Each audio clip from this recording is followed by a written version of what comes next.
This story from the life of Jesus is a very important one.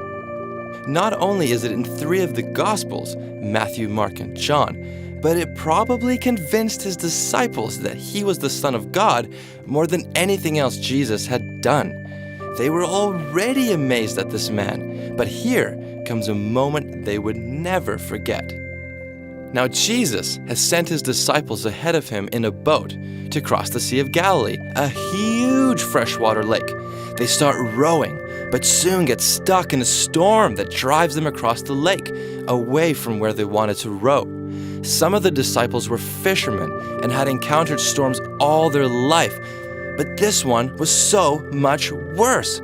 The wind was blowing, the waves were washing into the boat, and it was now at least 3 a.m., a time when they all wanted to be in bed, having a nice sleep, but instead, they're in a boat, scared and exhausted from rowing for hours and hours. Then out in the distance, they see what looks like a ghost walking on the water.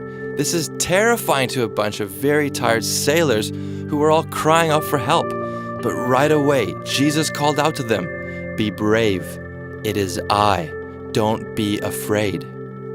Phew, it's just Jesus. Wait a minute.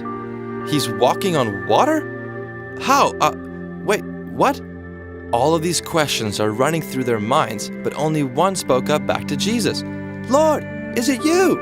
Peter asked. "If it is, tell me to come to you on the water."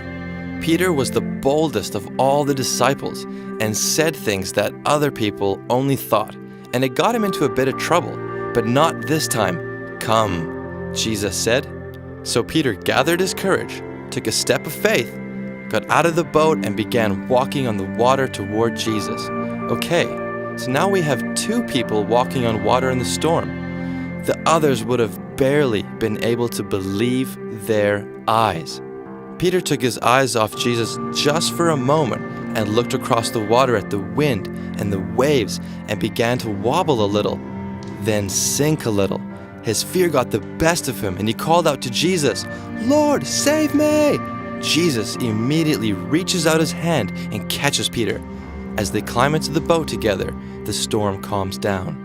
Every one of the disciples in that boat begin to worship Jesus, saying, "Truly, you are the Son of God." Did they know it before this moment? Maybe. But now it was becoming clear that this was not a normal man. And it was clear that the trust and the faith that Peter had in Jesus was strong, and it gave him the courage to do amazing things.